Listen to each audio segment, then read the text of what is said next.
Avec Pinocchio, Matteo Garonne signe un conte noir pour enfants.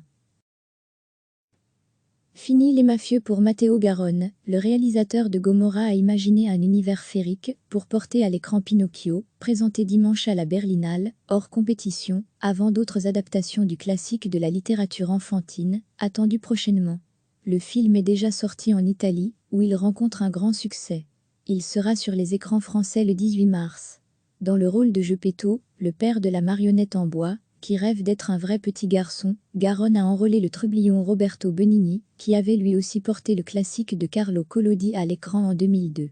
Présent devant et derrière la caméra, il s'était alors donné le rôle de Pinocchio. Je suis peut-être le seul acteur qui a réussi à faire Pinocchio et Geppetto, s'est targué l'acteur à Berlin, absent des écrans depuis 2012, et plutôt sobre pour son retour. Plus sérieux, le réalisateur a expliqué sa démarche, faire un film capable d'enchanter les enfants. Notre parcours a été de redécouvrir le texte et les dessins du premier illustrateur, nous avons ensuite pris un peu de liberté pour créer des dynamiques comiques, avec des éléments de commedia dell'arte. Pinocchio, c'est une fable qui parle de l'être humain, de ses conflits, de ses tentations, a ajouté celui qui a fait du classique de la littérature enfantine un conte noir, avec des jeux d'ombre et de lumière, ainsi qu'une palette désaturée pour dépeindre une Italie pauvre. Son film est peuplé d'animaux et de personnages féeriques, comme le grillon et la fée incarnés par la française Marine Vagt, ainsi qu'une femme escargot, un juge singe et des malfrats chats.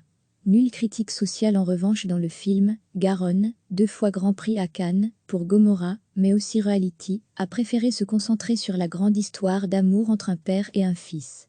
Je ne serai pas forcément le dernier à adapter cette histoire intemporelle, glisse-t-il. À juste titre, puisque le Mexicain Guillermo del Toro, primé aux Oscars avec La Forme de l'eau, prépare déjà une adaptation.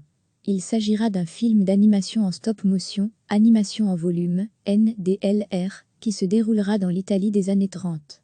Multipliant les remakes de ses classiques, Disney travaille aussi de son côté sur un nouveau Pinocchio, après celui de 1940, avec Robert Zemeckis, Retour vers le futur, à la réalisation. Cliquez sur s'abonner pour recevoir les dernières nouvelles.